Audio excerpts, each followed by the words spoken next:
Hey everybody, Frugal Farmer here. This is a Buick Electra 225, also known as a deuce and a quarter. My mom had one very similar to this, and it was a big tank of a car. It was one of the nicer cars my mom had ever owned. Well, when we go see my nanny, which a couple, 3 hours away, especially back then, you didn't have good roads like you do now. I mean, it was a chore to go somewhere because you figure it was 2 lanes to Florida, number 1 and 301.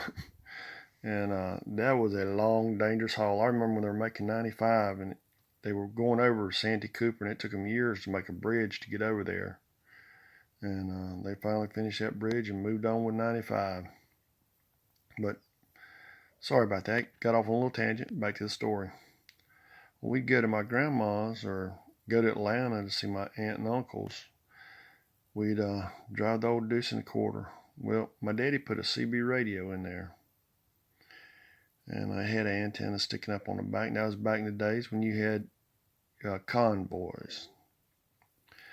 Well, I'd get on that CB, and I was a little bitty fella. I'd go to talking. Break 19, and I'd see a state trooper. I said, "Well, you got a Smoky coming up." And Mom said, "Don't be talking where he can see you on that thing. Don't be talking." So I'd get down in the floorboard and let everybody know, because you had the head of the convoy that was traveling fast, and you had the convoy itself, then you had your back door. It was up to the back door to keep eye out if there was anything coming up from behind, and most of the time we were back door because my mom wasn't going to speed anyway.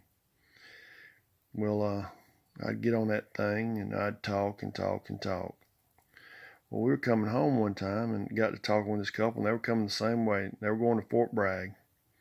So you used to have all these picnic areas side the road, and we stopped there and would eat lunch and just stretch and for a little bit. Well, they stopped there with us, and all of us sat there. They had a cooler drinks, and we had sandwiches, so we shared our sandwiches. They shared their drinks, and super nice people. And but nowadays you can't really do that. Most people don't stop like that side of the road. I used to love stopping those little picnic areas, be able to explore them and see what was there. But I still had that radio for a long time. It went missing at some point, but brought back a lot of good memories. And I even had put one in the house at one time. I had it running off a car battery and had a antenna up in the attic, and didn't have any license or anything. I'd get on there and talk, and you're in the local area, you're talking to people but you didn't always know the name. You had handles. My handle was Rock Bottom and Little Red Wagon, and a lot of people knew me, and I eventually met a lot of those people, but really good people. But you don't have them anymore. I think the truckers still have them. I don't even know if they use them a lot just to jaw jacking. Yeah, that's what they called it, jaw jacking. But we went on a trip one time, and the people we went with, he was a college professor. His wife worked with my mom. They were school teachers, and they had a CB radio.